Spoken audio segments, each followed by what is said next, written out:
Mr.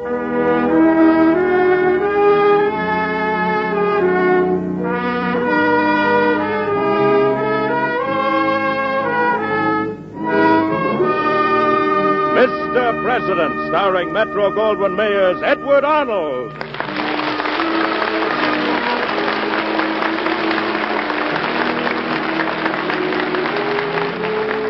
Mr. President, at home in the White House.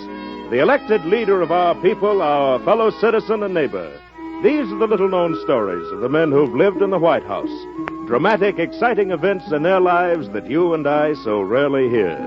True human stories of Mr. President.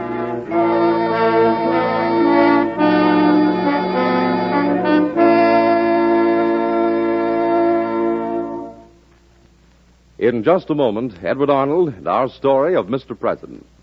But right now, I'd like to ask how many of our country's past presidents can you identify?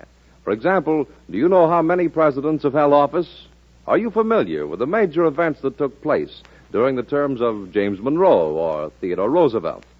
Well, each week, Mr. President brings to life tense and gripping moments in the life of one of our former chief executives, moments that most history books do not record. And you, as the listener, enjoy the thrill of trying to identify the president as another page of history is unfolded in these absorbing and stimulating dramatizations we present each week. Mr. President gives you the opportunity to test your knowledge of the men who have lived in the White House. At the close of the program, the name of the president about whom the episode is based will be announced. But first, try to guess who he is as his dramatic story is being told.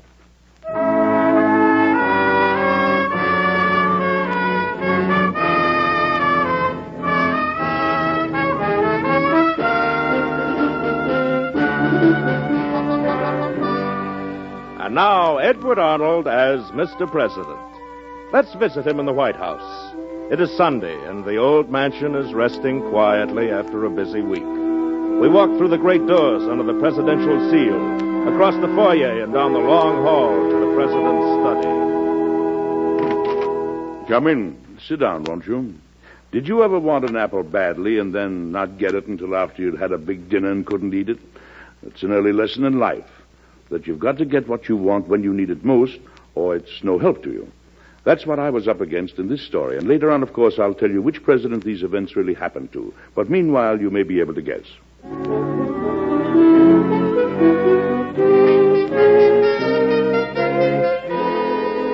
One of the most ticklish and dangerous jobs a president has is reorganizing his cabinet. He has to get rid of the men he doesn't want. One morning after a cabinet meeting, I came back to my study in a fine anger. Mr. President, I can tell Mr. Spencer wasn't there. I'm not putting up with it any longer, Miss Sarah. Have Senator Harper come to see me this afternoon. Fred, I've made up my mind to go ahead. About Spencer, Mr. President? I need harmony in the cabinet, Fred. There's the Southwestern Treaty to be put through. I've got a domestic program to carry out. The platform we were elected on. And I can't do anything without a unified cabinet. Is Spencer your only trouble? The War Department is the nub of the Southwestern Treaty situation. When I took over from my predecessor, the entire cabinet was his. Now every man has changed but one. But we still have the change to make. And this is the time to get rid of Spencer, and he must go. Well, He's an able man. He's able enough, and I have nothing against him personally. In fact, I like him. But he doesn't fit into the cabinet anymore. But that's a hard reason to give in a political situation like this. I don't have to give that reason. He seems to have lost interest in being Secretary of War. It'll take only a very little push to get rid of him. But Spencer's immensely popular in the Senate. I know that. And he's one of the few men from a northern state that you have in the cabinet now. I know that, too. If you reject him from the cabinet, you lose his supporters in the Senate. And you need them, sir. The confirmation of any other man for Spencer's place would depend on how you get rid of Spencer. Fred, will you give me credit for enough sense to handle Spencer properly? All I have to do is to get him to resign in the right way. I tell you, he'll jump at the chance to leave Washington.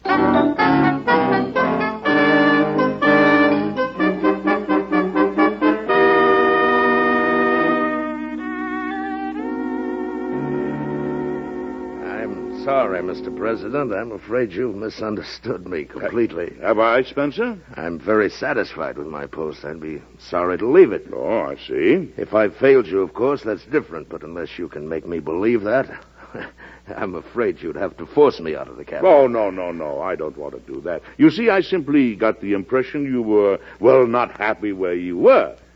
You've missed a number of cabinet meetings. That brings up a subject I'm anxious to talk to you about, sir. My son, Philip. Oh, yes. He's in the Navy, isn't it? Some time ago, sir, while aboard an American naval vessel in a Brazilian port, he got drunk and grossly insulted a British junior officer. He's been dismissed from the squadron and returned home. I've been having some very serious talks with the boy, sir. In fact, that explains my absences from the cabinet meetings and my general preoccupation. If you'll help me in this matter, sir, I can promise you a much better job in the cabinet. Well, how can I help you? I want to have Philip assigned to the naval training ship Somers. Why, that particular ship? Well, she's commanded by Alexander Slidell Mackenzie.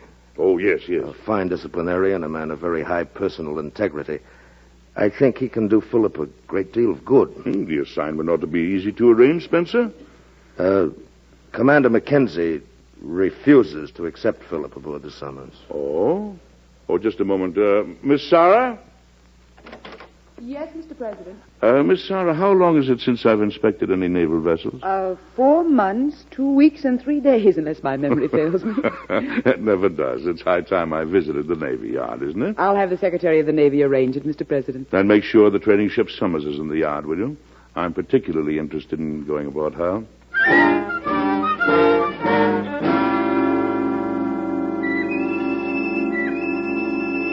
President of the United States. Mr. President, I'm Commander Mackenzie, captain of the USS Somers. Welcome aboard. Thank you.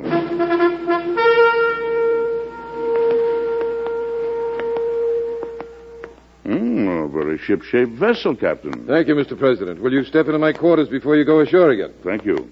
Right here, sir. After you, sir. You're very snug here, Captain. Well, she's a trim little ship, sir. I'm proud of her. When do you sail again? In 2 days, sir, for African waters. Have you a full complement? We're even overcrowded, sir. Well, I'm sorry to hear that. Did you have something in mind, Mr. President? I understand you refuse to accept young Philip Spencer aboard here. I'm allowed some latitude in picking the men I'm to train as officers. Oh, I'm not questioning that, Captain Mackenzie. I was only going to ask why. May I be perfectly frank, sir? Please do. I'm familiar with young Spencer's record. I've seen many better men than he broken for less serious offenses. With all due respect, if his father weren't a high government official... Captain, I deplore persuasion as much as you do. In this case, I've been wondering if young Spencer hasn't suffered from it instead of benefiting. I'm afraid I don't follow you, sir. At the age of 20, Captain, not many of us are, well, balanced. I've seen the record of Spencer's escapade, and I don't want that kind of young man aboard. Captain, what if I were to say that you're the only man who might be able to save young Spencer? If I'm flatly ordered to take him aboard, of course I shall, Mr. President. Oh, I don't want to order you.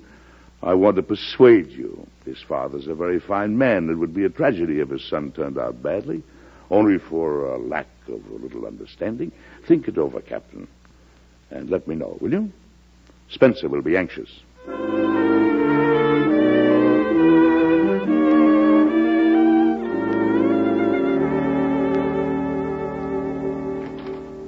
Oh, hello, Spencer. I'm sorry to keep you waiting. Don't mention it, sir. Hello, Senator Harper. Mr. Spencer? Sit down, gentlemen. Mr. President, may I ask... I don't know yet, Spencer. I saw Mackenzie yesterday, and I left it up to him. I'm very grateful, sir. If he refuses, I don't know what I'd do. I've got to tell you frankly, Spencer, I'm not optimistic. Mackenzie is a man who takes his job very seriously. I didn't want to order him to take your son, and also, quite frankly, I think we'd better assume that he'll refuse. My wife will... Mr. President, Senator, I apologize for intruding my personal affairs, but Philip is our son. Spencer, in the event that Mackenzie refuses, would you prefer a less exacting job than the War Department? I don't understand, sir. Well, the Treasury Department, for instance. I thought you were satisfied with me in the War Department, Mr. Oh, President. yes, I am. But if your son is a worry to you in thinking of the cabinet meetings you've had to miss, I understand, Mr. President. If Commander Mackenzie refuses, I may have to resign from public life entirely. Mr. Spencer, Yes, Senator Harper. I'd like to ask you a personal favor. Well, of course. If you do resign, would you come before my committee of the Senate and explain? Fred, that would be very humiliating for Spencer. I'm thinking of something else, sir. I see. If Mr. Spencer resigns, some members of the Senate may think it was not of his own will. Mm-hmm. That would be very damaging to the president, Mr. Spencer. I'm sure you understand. Yes, of course, Senator. I understand. I'll be happy to do it. You see, Mr. President, Mr. President, this just arrived for you from Commander Mackenzie. It's marked urgent, Oh, sir. thank you, Miss Sarah. Well, listen to this, Spencer. Dear Mr. President, the Bible says the son shall be punished for the sins of the father. However, in this instance, I take the liberty of not agreeing with the Holy Writ. And as you pointed out, sir, it would indeed be a shame if a good man were lost for lack of a little understanding. In short, sir, if Philip Spencer will again apply for assignment to my ship, I shall approve his orders. Signed, Alexander Slidell Mackenzie, Commander, United States Navy. Mr. President, you've done Mrs. Spencer and myself a service we'll never forget. Will you excuse me if I go and tell her? Why, of course, Spencer, of course. Goodbye, Senator. Mr. Spencer. Miss Sarah. Goodbye, sir. And Mr. President, we don't have to talk anymore now about the cabinet, do we? No, Spencer, not anymore. Good day, sir. Good day. Well, Fred? Well, looks as if your plans have to be postponed. Yes, at least until we see how young Spencer makes out with Mackenzie.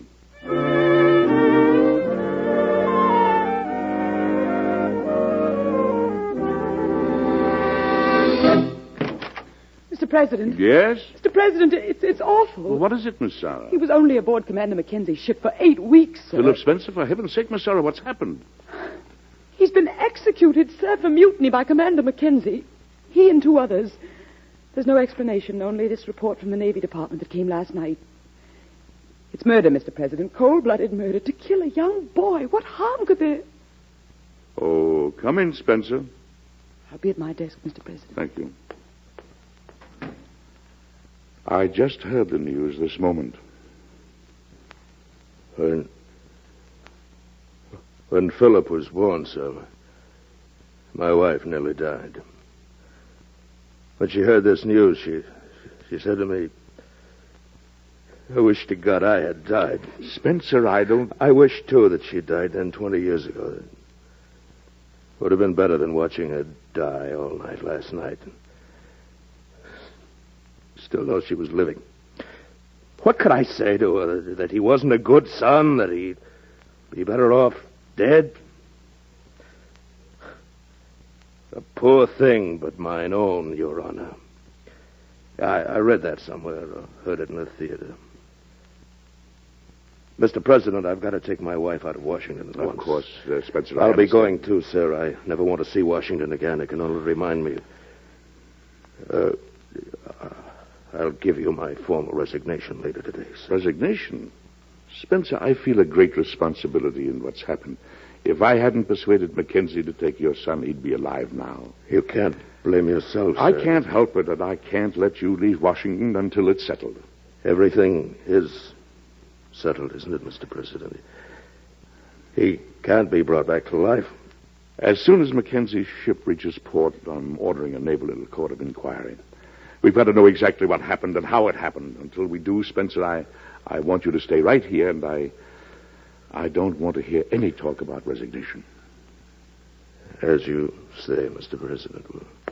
Will you excuse me now? Of course, of course.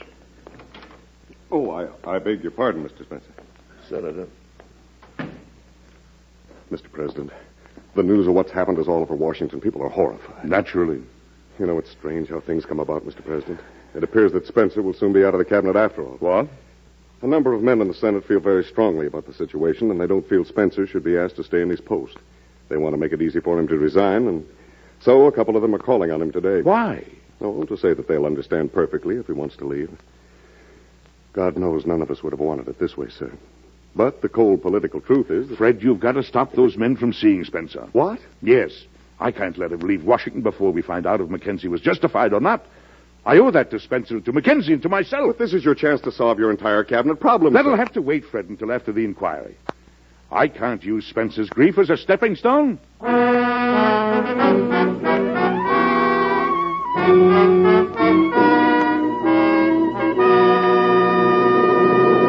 In just a moment, we'll come back to Edward Arnold and Mr. President.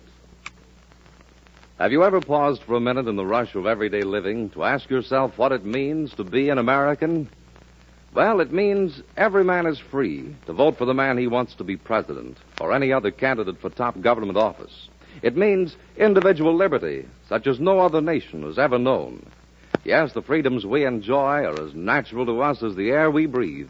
And just as we rarely notice that air until it's cut off, so we tend to lose awareness of our freedoms and how essential they are. Yet what has happened in Europe during recent years proves that our liberties can be destroyed. That's why every one of us should be aware of our individual rights and take active participation in the affairs of our nation. We should fulfill the duties of American citizenship. Remember, freedom is our American heritage. Now back to Edward Arnold and Mr. President.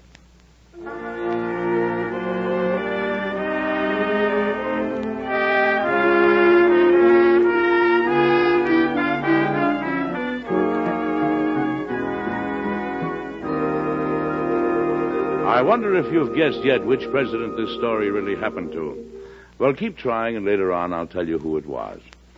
As soon as Commander Mackenzie returned to port, a naval court held an inquiry into what seemed to be the official murder of 3 men of his crew, including Philip Spencer. Commander Mackenzie, of course, occupied the stand most of the time. Commander Mackenzie, this morning you told us you learned that young Spencer was attempting to undermine discipline aboard your ship. Please go on from that point. One day I was told by one of my officers that Spencer had approached him the night before with a complete plan for seizing the ship. Go on, Commander. We questioned Spencer and obtained possession of a paper he had prepared, entirely in Greek, in which he was proficient. When the paper was translated, we found it to be a detailed plan of the conspiracy. We knew then that the Summers was in real danger, as well as the lives of all the men for whom I had sole responsibility. Commander, in your opinion, what was behind this conspiracy? Young Spencer deeply resented discipline, sir, and had persuaded himself and others that I was unnecessarily harsh. He was a clever, glib-tongued boy, and he made the others believe that they could murder the loyal members of their crew, safely seize a ship of the United States Navy, and escape with her to safety. On learning that, I had no choice but to seize Spencer and question him. He immediately confessed to the entire mutinous conspiracy. Continue, Commander. I took the final decision only after long searching of my heart for what was right.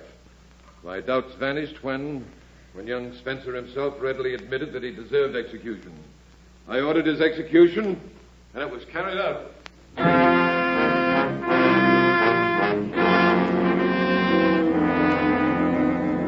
This Naval Court of Inquiry finds that Commander Mackenzie is not guilty.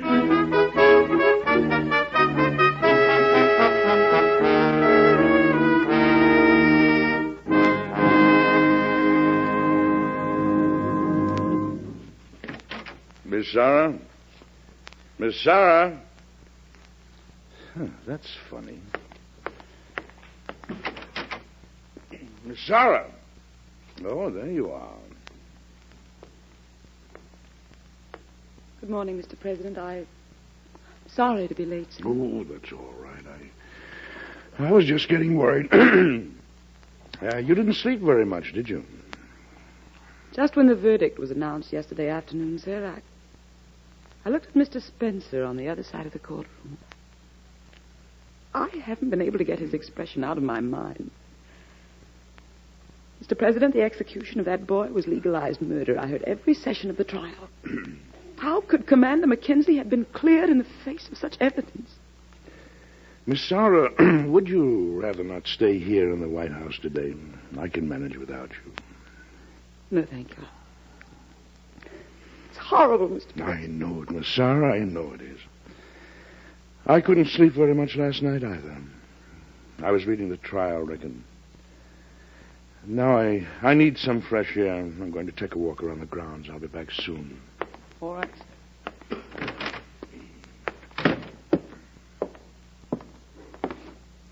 Good morning. Good morning, Spencer.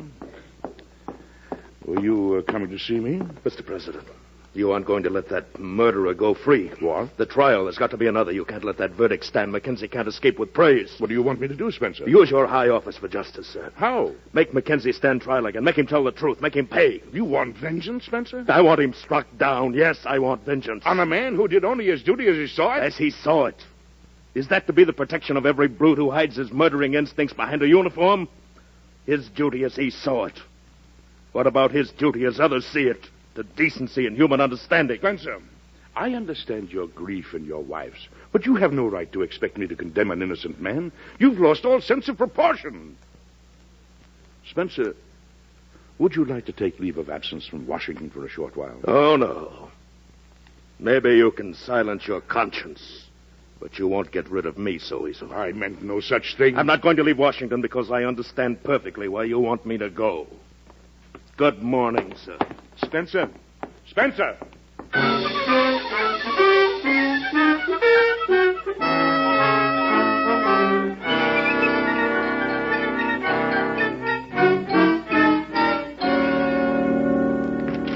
Senator Johns, may I? Yes, come in, Spencer, come in. I just came into my office, Spencer. I was writing you a note of sympathy. Senator, you speak for a large group of influential men in the upper chamber. Is it true that my staying in the cabinet is embarrassing to the president? The president and I are not very close, Spencer, but we hear that's the case. And is it true that if he forced me out, it would turn half the Senate against him? That's a good political guess. What's on your mind, Spencer? When you say, yes, the Senate would turn against him, what do you mean exactly? We might smash that Southwestern treaty he's hoping to put through. We might block every other cabinet appointment he might make. Spencer, what the deuce are you getting at?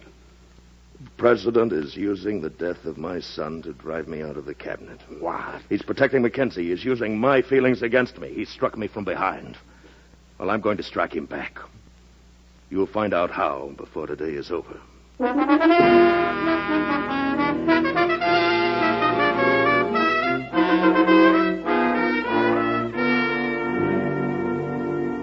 Mr. President, you've wanted me out of the cabinet for a long time. Now I'm going. What? Here's my resignation. Let me add that by now the entire Senate knows why I'm resigning, and the newspapers. Because of this distorted story you've told? You can't ride roughshod over human beings, Mr. President. There's a price attached to it, and you're going to pay it.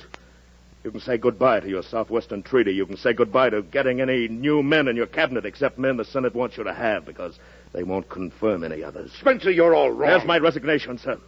Accept it and get me out of the cabinet. Now, as you see here, you're attacking me as if Captain Mackenzie were wrong. He wasn't. You forget he found a complete written plan for the mutiny and that Philip confessed to it. Those are hard facts. Do you or do you not want me out of your cabinet? Yes, I did. But from the moment your son died, that stopped being important. I don't want to ride roughshod over anybody. And I'm not doing that with you. Why bother to deny it? Because you're too fine a man to let yourself behave like this. You've suffered a terrible shock of grief, but you've got to accept it. You said yourself nothing can bring Philip back, but you want me to do an unjust thing to ruin a man's career. What kind of monument is that for your son? And you know yourself you'd regret this action of yours. You'd come to know that you can't soothe your grief with meanness and revenge. That's why I refuse to let you resign. Look, Spencer. I refuse to accept your resignation.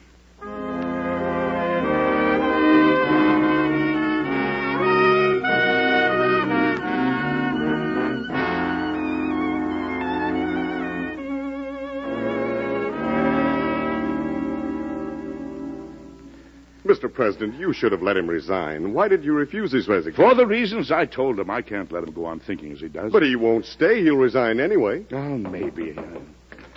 Yes. President, Yes, this what letter is- just came from Mr. Spencer. Oh. He lost very little time, sir.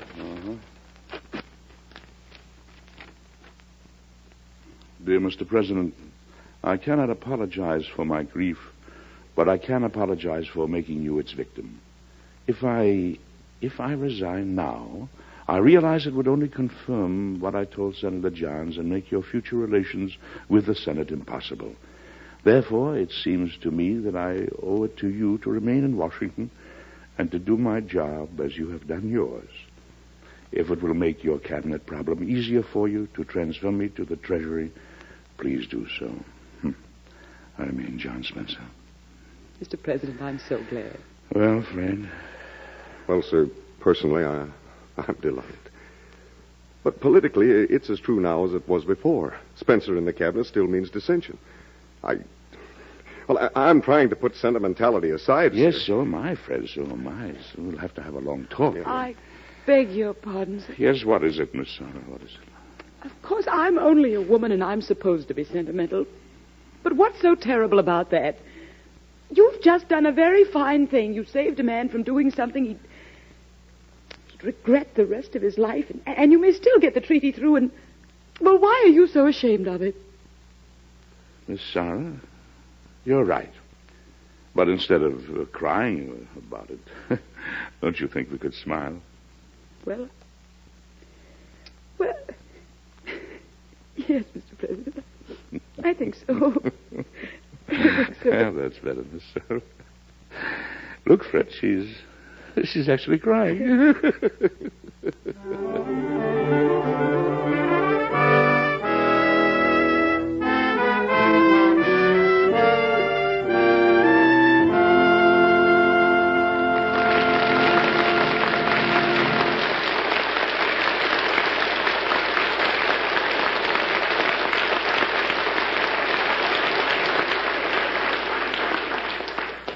Well, you've probably figured out by now who I was when all that happened. It really did happen, you know, and I'll tell you the answer in just a moment. Powerful, moving, nothing like it before. Those are just a few of the things people have said about ABC's Sunday program, The Greatest Story Ever Told. Every 30-minute dramatization draws its material from the oldest and greatest story, the story of one person who lived 2,000 years ago. During his lifetime, he was confined to a radius of 80 miles and reached only those within the sound of his voice. But his teachings and understanding knowledge left a lasting impression. The unforgettable story of this man is heard every Sunday on The Greatest Story Ever Told over most of these same ABC stations. Don't miss today's dramatization. Now here is Edward Arnold.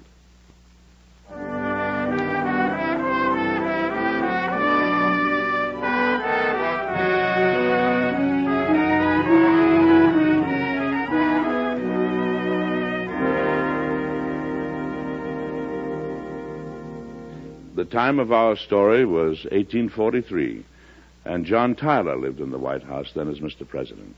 You'll recall he had been elected vice president and became president when William Henry Harrison died after only a month in office.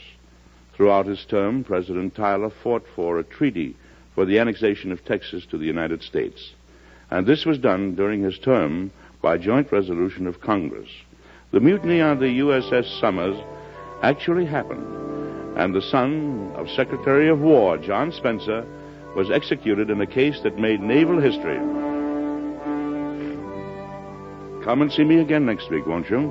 I'll have another story for you about Mr. President that I'm sure you'll enjoy. Goodbye.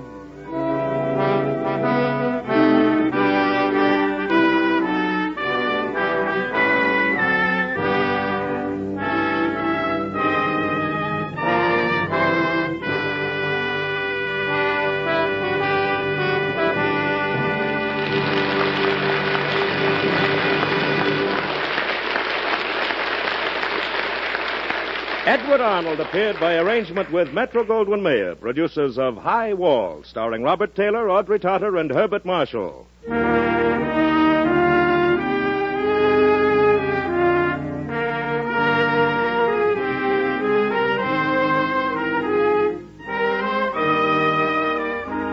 Mr. President was created by Robert G. Jennings. It is produced and directed by Dwight Hauser. Miss Sarah was played by Betty Lou Gerson. This story by Paul Milton was suggested by incidents in the administration of President John Tyler.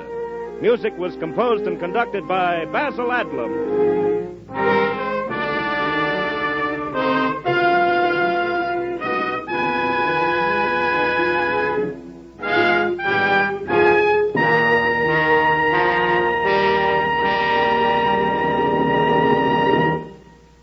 Be sure to listen again next week when the American Broadcasting Company brings you another story of Mr. President, starring Edward Arnold. This is ABC, the American Broadcasting Company.